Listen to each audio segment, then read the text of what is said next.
What's going on YouTube? Welcome back to Crash Play Gaming. I am your host Crash, and today we're taking a look at another new Pokemon from Scarlet and Violet, which kind of sets up another Pokemon that's an older VMAX, which I thought was pretty cool. So we're going to combine the two together, take a look at how they go, and yeah, it should be pretty interesting. Let's go ahead and get into the Pokemon question of the day. Here we are with another segment of Pokemon question of the day. Let's go over last video's question. Who are the Swords of Justice? And I was looking for the answers of Cobalion, Terrakion, Virizion, and Keldeo. Those four make up the Swords of Justice. There they are right over there. I still can't get the screen where we go, but those guys are pretty cool. I used to love playing with Keldeo with the Russian ability in the Pokemon TCG. That ability was so broken. That and Floatstone, who cares if you had to wait a turn to attack?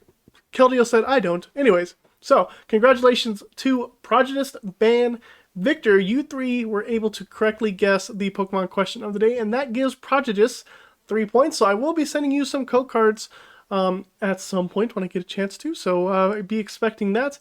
Let's see, that gives Band 2 points, and Victor, that gives you 1 point, so we are close to the second place prize as well, so keep on going. And Tag and Toast, you missed Keldeo in your answer, but I'll go ahead and give you a point, so that'll give you 1 point as well. Anyways, so congratulations to all of you, Prodigious. Good job getting first place. I cannot say your name for some reason. It just doesn't roll off my tongue. Anyways, let's get into this video's question. So, hopefully you are well versed in your Pokemon movie knowledge. And spoiler alert, if you have not seen this movie, but anyways, the answer to the question might be a little bit of a spoiler to you. Anyways, in the movie, Mewtwo Strikes Back Evolution, which 3 Pokemon are shown as the first 3 clones that Mewtwo makes?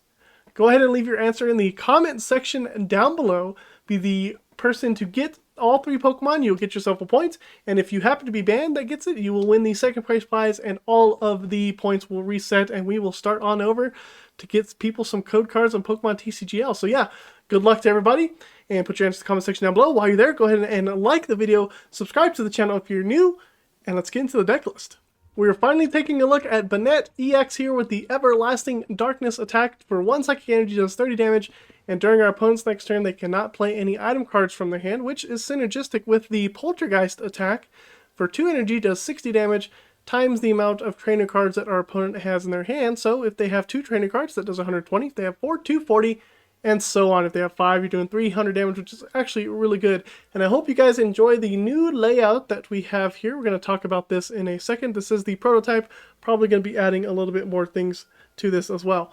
Who we are pairing with Banette EX here is, of course, the big boy Mimikyu VMAX with the ominous numbers attack. I think they pair well with Acerola as well. So for 2 colorless energies, ominous numbers puts 4 damage counters on our opponent's Pokemon any way we like. But if we played Acerola's Premonition, we get to do 13 damage counters instead. We also have the attack Max Shadow, which is used sometimes for 2 psychic energy, does 120 damage, and we get to discard a random card from our opponent's hand. So that's pretty cool. We should also talk about Mimikyu V, because it has a really nice ability that you can loop here called Dummy Doll. Basically, when you play this Pokemon from your hand, we prevent all damage done to this Mimikyu V from attacks from our opponent's Pokemon, which is really good for 1 turn. And we also have the attack Jealous Eyes. We get to put 3 damage counters for each of our opponent's prize card they have taken onto their active. So if they took 5 prize cards, we get to do 150 damage to our opponent's active Pokemon. Might be a deck idea around this where you can just loop this with Penny. Anyways, enough about that. We also have a Radiant Alakazam to move around some damage counters. Sometimes you're attacking Pokemon that you don't really want to KO, so Radiant Alakazam helps you move those damage counters around. We are also playing 1 copy of Banette here with the Puppet Offering ability. Once during our turn, we can put a supporter card from our discard pile into our hand. If we do, then we Lost Zone this Pokemon and all cards attached to it. So this effectively gives us access to 5 Acerolas throughout the course of the game if they are not prized. We also have a copy of Hawlucha here with the Flying Entry ability. I thought it'd be a nice inclusion since we can put 1 damage counters on 2 of our opponent's Pokemon. It could be good, could be not. You decide. You can get rid of it if you want. We also have a Drapion in here just to help with the Mew matchup, because Mew is still running everywhere, so had to include Drapion. If you don't see a lot of Mews, you can go ahead and cut Drapion if you want to.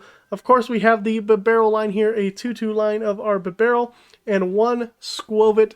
That is our draw engine for the deck. And the rest of the deck is just complementary item cards that help us set up. We have 1 copy of Escape Rope, 4 copies of Fog Crystal. This lets us search out our Psychic Energy and our basic Psychic Pokemon, which our deck is a bunch of. We also have 4 copies of Nest Ball, get some more basic Pokemon out as well. 1 copy of Palpad. Of course, this is to shuffle in your Acerolas, but if you need any other supporters to be shuffled in, you can shuffle those in as well, so it's pretty versatile. 1 copy of Switch. We also have 4 copies of Ultra Ball. We got to get our evolution Pokemon like our Banette EX, Mimikyu VMAX, and our Bibarel. 2 copies of Lost City. The idea of the deck is to go against a low HP Pokemon, which is one of the pros up there, because we can knock them out pretty easily with Mimikyu VMAX and then Lost City them so that they cannot get their Pokemon back. So keep that in mind. 1 copy of Path to the Peak just to shut down some of those decks that are really good, like Miraidon, for example, or Mew VMAX, or any deck that relies on abilities. We have Path to the Peak. Playing 1 is kind of because you have to find it to use it, so you might want to cut Path to the Peak and put it in a Lost City, or you could put in something like a Gapejaw Bog or Old Cemetery, so you can get a little bit more damage counters onto the field if you choose to. And of course, we're playing 4 copies of Acerola's Premonition here. Our opponent reveals their hand. We draw cards for each trainer card we find there, which is really good with Banette. So if you're able to get Banette turn 1, you can use Acerola's Premonition, and they should have a lot of item cards in their hand because they can't play them, and then you can just start Mimikyu VMAXing away. That's kind of the idea there. We got 2 copies of Boss's Orders just because we need it. A couple copies of Judge. Boss's Orders is really good. Everybody knows it. It's a staple in almost every deck. 2 copies of Judge just in case we are no longer using Banette. We can judge our opponent. 1 copy of Penny. Penny is in here like for the Mimikyu V. We get to reuse dummy doll abilities. We could pick up Hawluchas. We could pick up our Skwovet. Any of our basic Pokemon we can go ahead and pick up with Penny.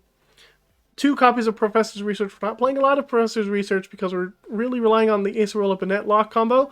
So keep that in mind when you're doing this. We have 1 copy of Raihan. I thought this would be a good inclusion just in case our Pokemon get KO'd. We have access to some Psychic Energy. Easy to power up a 2 energy cost attack, but I've yet to use Raihan because we're trying to get Acerolas. We have 3 double turbo energies and we have 7 basic psychic energies. The reason we're only playing 3 double turbos is because Mimikyu is the only Pokemon that can use a double turbo to attack besides Drapion.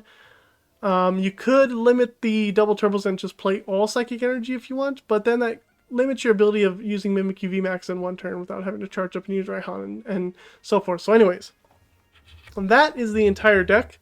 Let's go over some of the pros and scores here. So the pros to this deck is you get to KO a bunch of low HP Pokemon, which is really good. You can KO Curlias and Raltses and Magikarp and everything, Skwovet's, Bidoofs. You can KO a lot of those relatively easily getting you 2 prize turns. We can also slow down the game very well with Banette, not allowing our opponent to play item cards. As you can see, most decks are really item card heavy nowadays because you get to search out a bunch of Pokemon, switch your Pokemon, and things like that. So Banette really slows down our opponent being able to set up. That's why it is important to be able to go turn 1. And another pro to this deck is it is very easy to pilot our deck. You don't have to think too much about this one. Now, as for the scores over here at the top, the speed of this deck is a 3. We are not trying to go fast with this deck. That's the whole point of Banette. So a 3 out of 10 is the speed. A power is a 5 because we're not hitting a lot of damage until we get to the late game with a Mimikyu VMAX. Then we're hitting about half hitting most Pokemon. The consistency for this deck is up to a 7. We are very consistent in setting up our Banettes and our Mimikyus in the late game to be able to get the dub there. Our draw is at a 7, and actually this number should be a little bit more flexible. The reason we're playing Bidoof and Skwovet is because we cannot rely on Acerola all the time. Sometimes our opponent is able to play around our Acerolas, so you got to keep that in mind, but I thought the draw was pretty good in the deck. And an 8 overall for the fun here. I really enjoy playing the deck. I get to like control what our opponent's doing, and then I get to come in with Mimikyu and just start KOing everything. And sometimes you don't even need to use Banette, so I thought this deck was pretty fun, so I hope you do as well. And the total score for this deck is a 30 out of 50. And I think this will be the first deck I have ever scored, so we'll keep that in mind to kind of just keep on going on through this if you guys enjoyed this part of the deck list. We also have some cons here. So this deck does struggle against big HP Pokemon. VMAXs, large V-Stars are very hard to handle with this deck just because we don't have like a good power ceiling. If we are able to set up with Banette on turn 1 and start getting some damage out there and then get our VMAX going, you have a good chance against big HP Pokemon. I'm not saying you completely lose, but it is a little bit harder than if you were going up against smaller HP Pokemon, of course. This deck is also very, very fragile. We have a 300 HP VMAX, which is pretty low. We also have a 250 HP EX, which is also really low for EXs too. So keep that in mind. We do get one-shot pretty easily, so if you're going up against decks that one-shot you as well, it'll be very hard to win as that. And then also going turn 1 is very tough for us because that's when they play a lot of their item cards we don't want them to. Turn 1 is very, very crucial. So this deck really wants to either go first, and if it doesn't go first, you want to start a Shuppet to go second and hope you get a heads coin flip so they cannot use item cards, and then get into a Banette after that. So those are some pros and cons of the deck. I hope you guys enjoyed this section. Let me know what you think about it in the comment section down below. Like I said, this is just a prototype. I am still working to get a better visual going anyways. Without further ado, let's go ahead and watch this deck in action. Oh, rocks with Mewtwo. We gotta be careful here. Well, hopefully we can get this enveloping shadow off so they can't play item cards next turn with Shuppet. Our hand's looking pretty well. Don't know if we're going to want to play the Judge because I have Banette in my hand. And we'll see what Nest Ball will grab us. Probably a Bidoofer. We're looking okay. Mewtwo won't be able to attack until next turn, so they could theoretically KO my Shuppet as well. So maybe I do Judge. I don't know. If they have a Mewtwo V-Star in hand, Shuppet goes down. And they have a 4-card hand, I don't know. Fog Crystal's a good top deck, so I think we're going to go ahead and attach the energy. We will play the Nest Ball. Grab the Bidoof. Skwovet's in there, that's good. Do we have our Bibarels? We got 1. Alright. How many Acerolas do we have? All 4, okay. Not too bad. Let's hope we can get the item lock this turn. I can Fog Crystal as well. Let's go ahead and get down another Shuppet. And I think playing Hawlucha here is okay. Just to put some damage counters, and then I can play... I don't want to play Judge yet, because I have the Banette. I'll save the rest of my hand. Let's go Enveloping Shadow. Flip heads, which would be great. That means I can't play item cards. Heads, come on. Alright. Good. No item cards for our opponent. That's really good for Shuppet. We might be able to evolve into Banette next turn and keep on the item lock. We'll judge them as well, seeing as how we don't have anything else really set up yet. We should be good to go. Really tricky way to play this one. Hopefully me not judging was great. Was a good decision. Maybe they had an Ultra Ball in their hand. They're going to boss the Bidoof most likely. That's fine. I'm okay with this. They're going to try to break the item lock here, but if I can get an energy, I can retreat this Bidoof and go into Banette and start doing some more damage. I also have escape ropes and switches, so I should be fine there as well. Radiant Alakazam's a good Pokemon to see. We'll throw that guy on the bench. We'll evolve into Banette EX. We're going to play Lost City.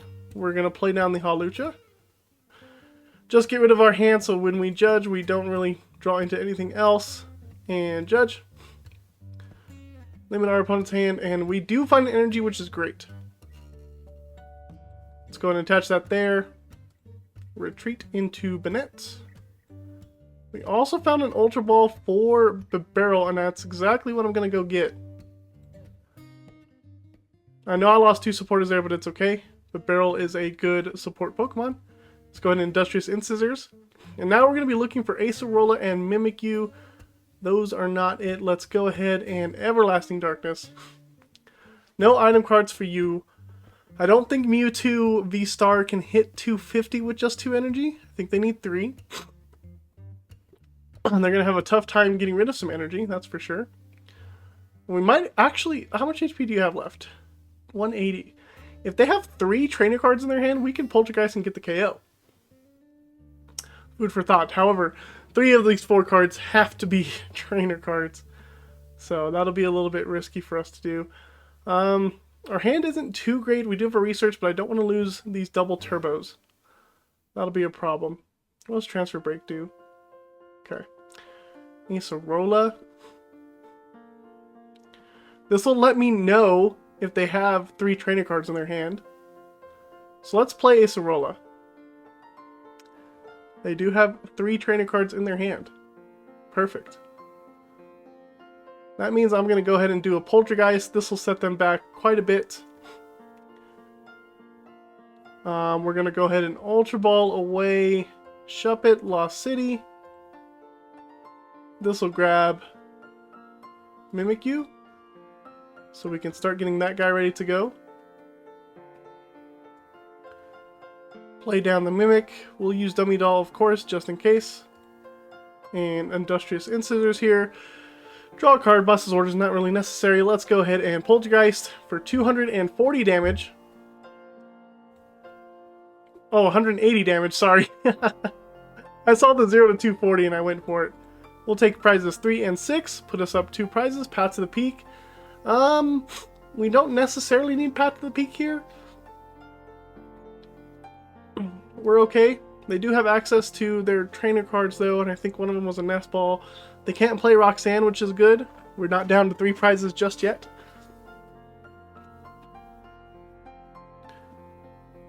And our next turn, I don't know what exactly we're going to do here.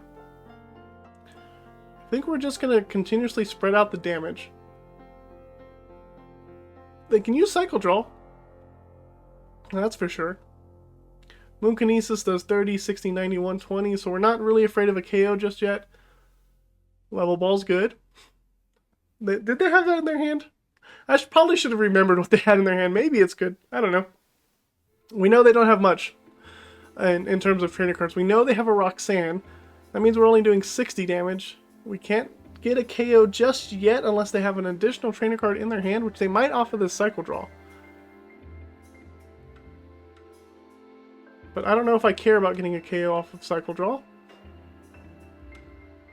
Another Acerola is nice, but we don't want to play Acerola just yet. Simply because we got to save them for when we get Mimikyu VMAX. We're just going to go ahead and do Everlasting Darkness, not stop them from playing some trainer cards. Next turn we can move some damage around. We've got time. We're not in a rush. It's okay if we lose one Banette. We can go up with Mimikyu V. Acerola might get us the VMAX. We'll attach this other double turbo to Bibarel so that it has a retreat. I might even research next turn. They do get a 3rd energy on Lunatone. Ooh, and a Radiant Alakazam. Okay. There, they got a research going. Ooh, they got a bunch of stuff. We could have KO'd Lunatone with Poltergeist. But now we have Mimikyu. Oh, they're actually using Painful Spoons here. They're going to take 2 damage counters from Banette and move it to where? Move it to my Bibarel. Why are you targeting down my Bibarel? My beaver boy! Moonkinesis for 120, I see. So next turn they could get the KO here. Another Acerola.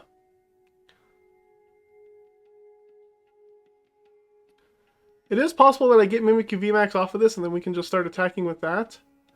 So let's play Acerola. 5. We miss. We miss the Mimikyu.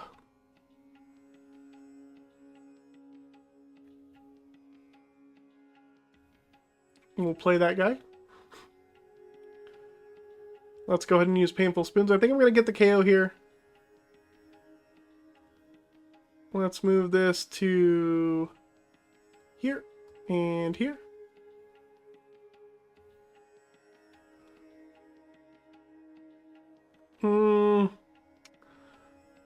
How do we want to do this? We can attach this to Radiant Alakazam so he has a retreat. We know we're going to get KO'd this turn. We don't have Mimikyu VMAX just yet. But we can set up damage. Is it better to take the KO or is it better to hit 30? Mimikyu VMAX places 13, so we can... This goes down to 4. That leaves me with 9. And KO both Lunatones next turn. Or I can just KO it now. I think KOing it now is better.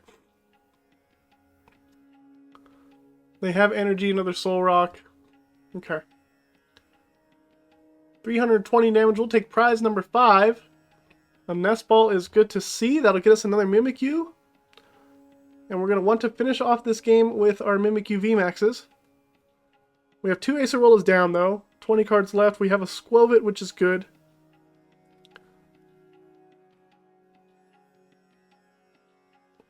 Fog Crystal gets them probably a Mewtwo maybe? Yep. We're not afraid of Mewtwo. As a matter of fact, technically we could set up another Banette EX to get the KO here, but we only need 3 prizes, so we're going to target down Lunatones and Soul Rocks. Start getting KOs on them. And without Lunatones and Soul Rocks, Mewtwo doesn't actually have a very good engine to go off of. And they only have 1 Lunatone in the bin. Pokestop's fine. We can play Path to the Peak if we want to. I don't know if we want to. Are we down 2 Lost Cities? We are down 2 Lost Cities. I don't know if... Do I have a 3rd Lost City in here? I need to check. I can do that with Nest Ball. Ooh, they lose Mewtwo V-Star and Boss, but we know they have Mewtwo V-Star in hand. We already know this. We are well aware.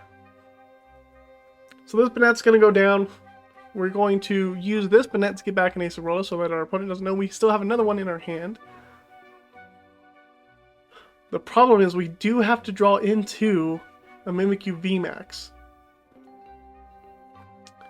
So I could play down either another Mimikyu VMAX or a Banette to evolve into Banette EX.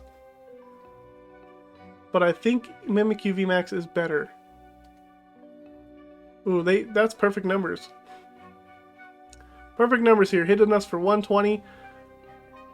Perfect numbers. Moon Kinesis. They take the KO on our Banette EX finally. We're okay with this. That's the whole point of Banette EX. Just slow them down a little bit so we can set up our Mimikyus. And Mimikyu will come in and finish the job here. Alright, there's the Mimikyu VMAX. That's all we really needed. So we're going to go there. We're going to play the Nest Ball. I just want to check the deck. One more Acerola. We do not have any more stadium counters. So we can get down another Mimikyu. So I don't want to do that just yet. I actually don't want to do that. Let's go ahead and Puppet Offering. Send this guy to the Lost Zone. Get ourselves Acerola.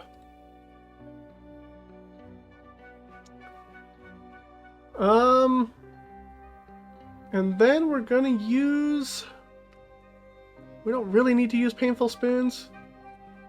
Path to the Peak isn't really useful, but it does stop Pokestops. So we'll play Path to the Peak here. Play down the Skwovet. Acerola. Plenty of stuff in their hand.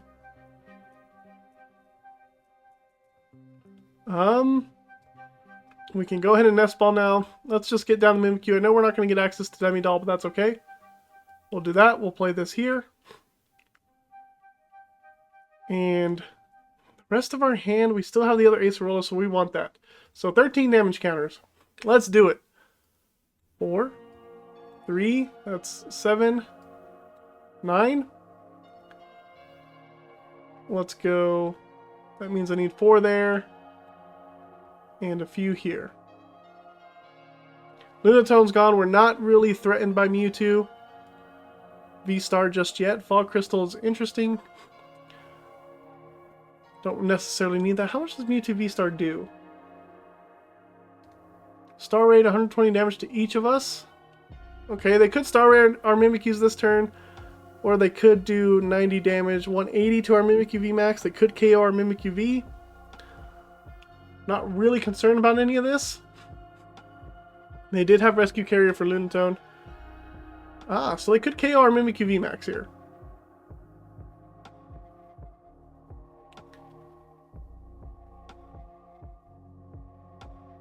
Okay. This is true, right? So Mewtwo Psypurge. Discard up to 3. Ah, let me see the card. I don't like that. 3 times 90. It's 270, right? So they need a Choice Belt. Did they have that in their hand? They need Choice Belt or Cleansing Gloves. to get the KO on us with Mewtwo V Star. Otherwise, that's 70 damage plus 40. It's 110. 70 plus 40 is 110. That's just a little bit under our ominous numbers. So we will be able to KO these last two Solrocks and get the KO. They do have a Cynthia's Ambition that could find them a Choice Belt. And that Choice Belt will KO our Mimikyu. And then we would have to find our own Mimikyu VMAX out of our 13 card deck with Skwovet and Bibarel as well as Acerola. We do have some ways to get there. They are using trekking shoes. They are getting rid of a bunch of their training cards, so that does limit the potential of Acerola as well. They are digging for a Choice Belt because that is what they need to get the KO here. If they do not get the KO, we just automatically win here. And that's it. They just Side Purge. I don't think they're going to get the KO on us. Maybe my math was a little bit off, but I'm pretty sure 3 times 9 is 27. It is. And that'll do it. All we have to do now is play an Acerola, and we get the dub here. They did not find their Choice Belt. We found the other Mimikyu VMAX. Let's just go ahead and ominous numbers. And we are going to put an end to our little friends gathering. Oh, I should have just put the 30 there. What am I doing? And we'll just target down these Solrocks. We get 2 KOs, and that'll do it against Mewtwo V Star. This is where Mimikyu shines, is against these low HP Pokemon, which a lot of decks are playing now. Mimikyu VMAX does come out and finish the game. We could also use Banette all the way as well, so this deck does have its options. Alright, Kingler, Magikarp, interesting. We thankfully top decked the Bidoof. We'll attach energy to Shuppet. I don't see ourselves getting KO'd. And pass the turn. Looks like we're going to have to judge. What do you do, actually? What's your attack? Spooky Shot for 50 damage? No, thanks, buddy. Well, it could KO Magikarp. If I draw a boss, it could KO Magikarp. But this looks like the Raging Fin Magikarp, so we actually don't want to KO that. Kingler's got the, what is this? Falling Bubbles, which would power up the Magikarp. Cape Jaw Bog, you say. Alright, that's all they do. Falling Bubbles are going to flip heads, so they will have a Kingler V. Uh-oh. Is it any 5? Search your deck for up to 5 more and touch Pokemon you like. This will be deck. So Kingler V will be powered up. That's not good. 200 damage is annoying. Does 30 damage to itself. We have a Judge for next turn, and that's about it. 2 of the energies go on to Magikarp. 3 of the energies go on to Magikarp, and 2 to Kingler V because it does a lot of damage. Top deck of Fog Crystal. I like to see that. Let's get Mimikyu down.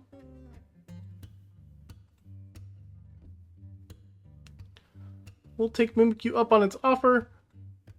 Aw, Gape Jog Bog, how annoying. We'll do Dummy Doll. Yes, of course. We will attach Psychic Energy and judge our opponent. And see if we can get a Banette EX. We do find a Banette EX. We also find an Escape Rope.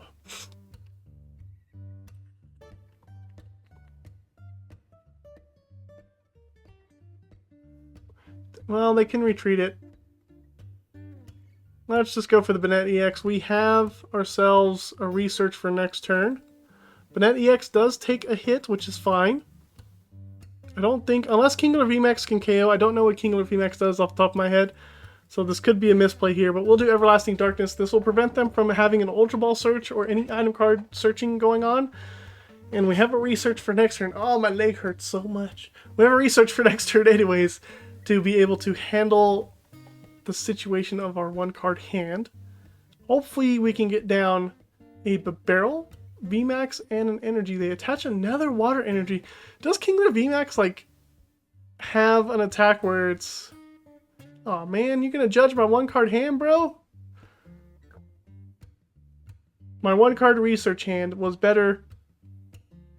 I was gonna say if we got a bad judge hand. The 1-card research hand is better than the judge hand. Another Magikarp. This is like fodder for our Mimikyu VMAX. If we top deck an Acerola, I don't think we'll still be able to do it. However, could be possible. We do have an Ultra Ball to get up a barrel. There's ways to get there where we could just take a KO on both these Magikarps. It's very, very possible. Actually,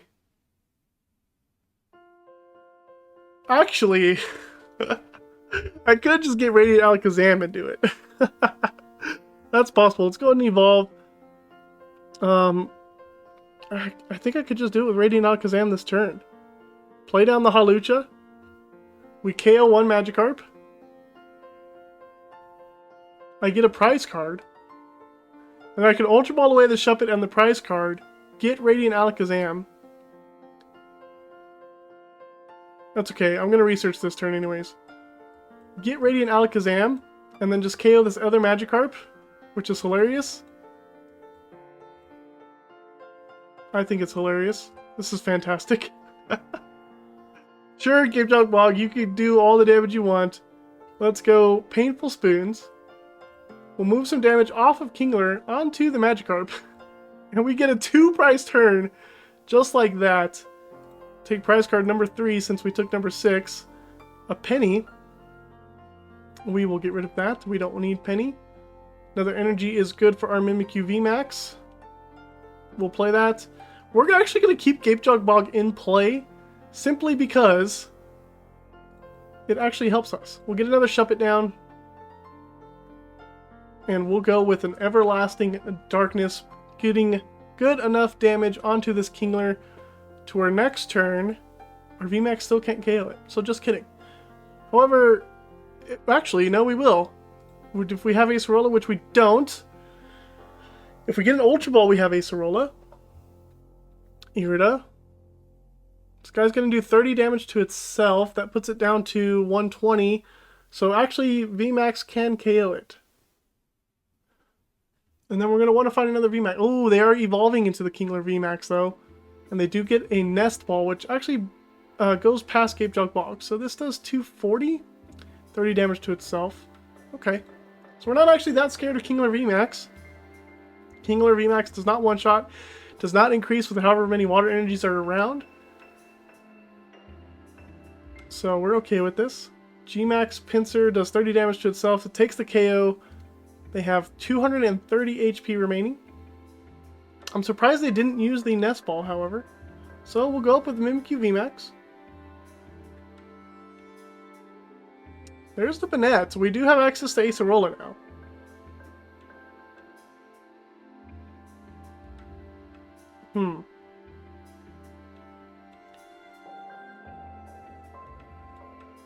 We have access to Acerola or Penny or Research or Judge. Let's do Acerola. Let's go ahead and do Puppet Offering. Get this guy out of here. Go to the Lost Zone. Let's get Acerola. It does 10 more damage, which is nice. We'll play Acerola. Gapejog, Research, Irida, Escape Rope, Nest Ball. Okay. There's a Bibarel. We like it to see the Bibarel. Another Nest Ball. Get down Mimikyu. We have VMAX in hand. Attach the energy. And we'll do Ominous Numbers. I don't actually care if they do whatever they have in their hand. It's fine. This guy's going to get knocked out next turn, regardless of anything. We did draw another Acerola, and we have another Mimikyu VMAX. So if they do get the KO, we can get the return KO. There's a Nest Ball. If that gets another Magikarp, we just are going to have a 4-prize turn. They got another Magikarp. We're going to have a 4-prize turn regardless of what happens here. They only had a Research. They could have drawn a Judge. If they draw a Judge, okay, they play Irida. We're going to have a 4-prize turn unless they can find a way to increase Magikarp's HP or Kingler's HP. Ominous Numbers will take the KO. It does 130 damage that I can spread however I want. And I'm glad I did Ominous Numbers this turn. Oh, there's a Gyarados. I see what this deck is trying to do. Gyarados, what is it? Gyarados EX, Magikarp. This does make 6. I wonder why playing Gapejog Bog, though. Is it for the VMAX matchups? Does Gyarados, I think Gyarados hits 300 damage for 5 energy, if I'm not mistaken. Could be completely wrong. We're not gonna get another turn to see Gyarados. But I get where this deck is going. Bubbles galore. They choose to not even attack us, hoping we don't have an Acerola. We can look at Gyarados just to see what they have in their hand when we play Acerola. So, we'll see that. Opponent's attaching. Is this another...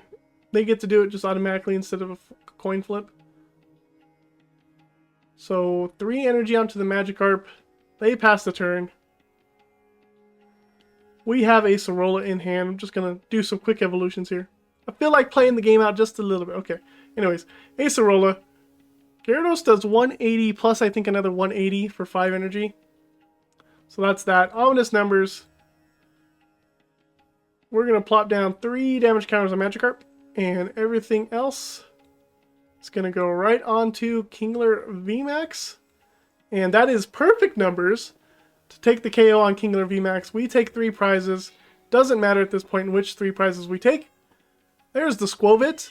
And there goes a Magikarp. We take our last prize. And once again, Mimikyu VMAX is showing its worth. We didn't even have to use Banette that much this game. But hey, an awesome dub for us. Alright folks, well thank you for sticking around to the end of the video. I hope you enjoyed watching Mimikyu VMAX take the dub against these low HP Pokemon, and that's exactly what it does. Banette tries to slow down the game so that we can set up our Mimikyu VMAX, get enough damage on the board so Mimikyu VMAX can come and just clean up everything else.